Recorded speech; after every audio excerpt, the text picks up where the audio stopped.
ಅಬಕಾರಿ ಇಲಾಖೆಯಲ್ಲಿ ಭ್ರಷ್ಟಾಚಾರ ತುಂಬಿ ತುಳುಕ್ತಾ ಇದೆ ಅಂತ ಹೇಳಿ ಇಲ್ಲಿ ವಿಪಕ್ಷಗಳು ಆರೋಪ ಮಾಡ್ತಾ ಇರುವಂತದ್ದು ಸುಳ್ಳಲ್ಲ ಅಂತ ಅನಿಸ್ತಾ ಇದೆ. ಕಾರಣ ಏನು ಅಂತಂದ್ರೆ ಸಾಕ್ಷಿಗಳು ಸಿಗ್ತಾ ಇದೆಯಲ್ಲ ಒಂದೊಂದೇ. ಈಗ CL7 ಲೈಸೆನ್ಸ್ ಕೊಡ್ಲಿಕ್ಕೆ ಲಂಚ ಕೇಳಿರುವಂತಹ ಆರೋಪ ಅಬಕಾರಿ ಉಪ ಆಯುಕ್ತ ನಾಗಶಯನ ಅಮಾನತು ಮಾಡಲಾಗಿದೆ. ಈಗ ಲೈಸೆನ್ಸ್ ನೀಡಲು ಸುಂದರ್ ಎಂಬುವರಿಂದ 60 ಲಕ್ಷ ಬೇಡಿಕೆಯನ್ನ ಇಟ್ಟಿದ್ರಂತೆ. ಆಡಿಯೋ ಸಹಿತ ಲೋಕಾಯುಕ್ತಕ್ಕೆ ದೂರು ನೀಡಿದಂತಹ ಸುಂದರ್ ಸೋಮನಹಳ್ಳಿ ಗ್ರಾಮದಲ್ಲಿ ಹೊಸದಾಗಿ CL7 ಬಾರ್ ತೆರೆಯಲು ಲೈಸೆನ್ಸ್ ಅನ್ನ ನೀಡಲು ಅರ್ಜಿಯನ್ನ ಸಲ್ಲಿಸಿದ್ರು. ಸುಂದರ್ ಅನ್ನೋ ವ್ಯಕ್ತಿ ಎಲ್ಲೂ ಲಂಚ ಕೇಳಿದ್ದಾರೆ. ಮಂಡ್ಯ ಜಿಲ್ಲೆ KR ಪೇಟೆ ತಾಲೂಕಿನ ಸೋಮನಹಳ್ಳಿ ಲೈಸೆನ್ಸ್ ನೀಡದೆ ಪದೇ ಪದೇ ಅರ್ಜಿ ವಜಾ ಮಾಡ್ತಾ ಇದ್ದಂತಹ ಅಬಕಾರಿ ಅಧಿಕಾರಿಗಳು ಸಣ್ಣ ಪುಟ್ಟ ನೆಪ ಹೇಳಿಕೊಂಡು ಅರ್ಜಿಯನ್ನ ವಜಾ ಮಾಡ್ತಾ ಇದ್ರಂತೆ. ಹಾಗಾಗಿ ಡೈರೆಕ್ಟ್ ಆಗಿ ಲೋಕಾಯುಕ್ತಕ್ಕೆ ಕಂಪ್ಲೇಂಟ್ ಕೊಟ್ಟಿದ್ದಾರೆ. ಇದೀಗ ಸಸ್ಪೆಂಡ್ ಮಾಡಿದ್ದಾರೆ, ಅಮಾನತು ಮಾಡಿದ್ದಾರೆ ಅವ್ರನ್ನ. ನ್ಯಾಯಾಲಯದ ಆದೇಶ ನೀಡಿದ್ರೂ ಕೂಡ ಲೈಸೆನ್ಸ್ ಕೊಟ್ಟಿರಲಿಲ್ಲ. ಲೈಸೆನ್ಸ್ ನೀಡಲು 60 ಲಕ್ಷ ಲಂಚಕ್ಕೆ ನಾಗಶಯನ ಬೇಡಿಕೆ ಇಟ್ಟಿದ್ರು. ಆಡಿಯೋ ಸಹಿತ ದೂರನ್ನ ಕೊಟ್ಟಿ ನ್ಯಾಯಕ್ಕಾಗಿ ನಿರಂತರವಾಗಿ ಹೋರಾಟವನ್ನ ಮಾಡಿದ್ದಾರೆ. ಸುಂದರ್ ಅನ್ನೋ ವ್ಯಕ್ತಿ ಕಳೆದ 1 ವರ್ಷದಿಂದಲೂ ಕೂಡ ಹೋರಾಟ ಮಾಡ್ತಾ ಇದ್ದಂಥವರು ಸುಂದರ್.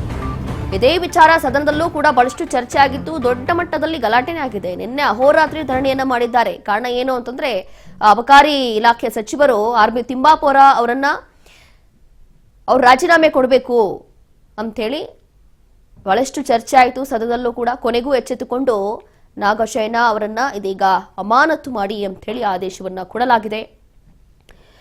ಈಗಾಗಲೇ ಅಬಕಾರಿ ಇಲಾಖೆ ವಿಚಾರಕ್ಕೆ ಸಂಬಂಧಪಟ್ಟಂತೆ ಏನೆಲ್ಲಾ ಚರ್ಚೆ ಆಗ್ತಾ ಇದೆ, ಏನೆಲ್ಲಾ ಸದ್ದಾಗ್ತಾ ಇದೆ ಅಂತ ಹೇಳಿ ಎಲ್ಲರಿಗೂ ಗೊತ್ತಿರುವಂತಹ ವಿಚಾರ. ಕೆಲವೊಬ್ರು ಅಧಿಕಾರಿಗಳು ಸುಮ್ಮನೆ ಎತ್ತು ಲೈಸೆನ್ಸ್ ಅನ್ನ ಕೊಡ್ತಾ ಇದ್ದಾರೆ. ಆ ಒಂದು ರೂಲ್ಸ್ ಗಳನ್ನ ಫಾಲೋನೇ ಮಾಡ್ತಾ ಇಲ್ಲ. ಲಂಚ ತಗೊಳ್ಳೋದು, ಲೈಸೆನ್ಸ್ ಕೊಡೋದು, ಲಂಚ ತಗೊಳ್ಳೋದು, ಲೈಸೆನ್ಸ್ ಅನ್ನ ಕೊಟ್ಬಿಡೋದು. ಅಲ್ಲಿ ಕೆಲವೊಂದು ರೂಲ್ಸ್ ಇರುತ್ತೆ. ಲೈಸೆನ್ಸ್ ಕೊಡಬೇಕಾದ್ರೆ ಯಾವುದೂ ಕೂಡ ಎಲ್ಲಾ ನಿಯಮಗಳನ್ನ ಗಾಳಿಗೆ ತೂರಿ ಲೈಸೆನ್ಸ್ ಕೊಡೋದು. ಇಲ್ಲ ಅಂತಂದ್ರೆ ಇಲ್ಲಿ ಲಂಚ ಕೊಟ್ಟಿಲ್ಲ ಅಂತ ಹೇಳಿ ಲೈಸೆನ್ಸ್ ಕೊಟ್ಟಿಲ್ವಂತೆ. 60 ಲಕ್ಷ ಬೇಡಿಕೆಯನ್ನ ಇಟ್ಟಿರುವಂತದ್ದು. ಲೈಸೆನ್ಸ್ ಕೊಡಬೇಕು ಅಂದ್ರೆ 60 ಲಕ್ಷ ಕೊಡಬೇಕು ಅಂತ ಹೇಳಿ ಬೇಡಿಕೆಯನ್ನ ಇಟ್ಟಿದ್ರಂತೆ. ಈ ಸಂಬಂಧಪಟ್ಟಂತೆ ಎಲ್ಲಾ ಪ್ರೂಫ್ ಸಾಕ್ಷಿ ಸಮೇತ ಹೋಗಿ ಲೋಕಾಯುಕ್ತಕ್ಕೆ ದೂರನ್ನ ಕೊಟ್ಟಿದ್ದಾರೆ ಸುಂದರ್ ಅನ್ನೋ ವ್ಯಕ್ತಿ. ಈ ರೀತಿ ಆಗ್ತಾ ಇದೆ ಅಂತ ಹೇಳಿ ಕಳೆದ 1 ವರ್ಷದಿಂದ ಹೋರಾಟ ಮಾಡ್ತಿದ್ರಂತೆ. ಇದೀಗ ಫೈನಲಿ ಅವರನ್ನು ಅಮಾನತು ಮಾಡಿ ಅಂತ ಹೇಳಿ ಆದೇಶ ಬಂದಿದೆ. ಈ ವಿಚಾರಕ್ಕೆ ಸಂಬಂಧಪಟ್ಟಂತೆ ಸದನದಲ್ಲೂ ಕೂಡ ಕಳೆದ 2 ದಿನಗಳಿಂದ ಸಿಕ್ಕಾಪಟ್ಟೆ ಗಲಾಟೆ ನಡೀತಾನೆ ಇದೆ. ಇನ್ನು ಯಾವ ಮಟ್ಟಕ್ಕದು ಯಾವ ಸ್ವರೂಪ ಪಡೆದುಕೊಳ್ಳುತ್ತೆ ಅಂತ ಗೊತ್ತಿಲ್ಲ.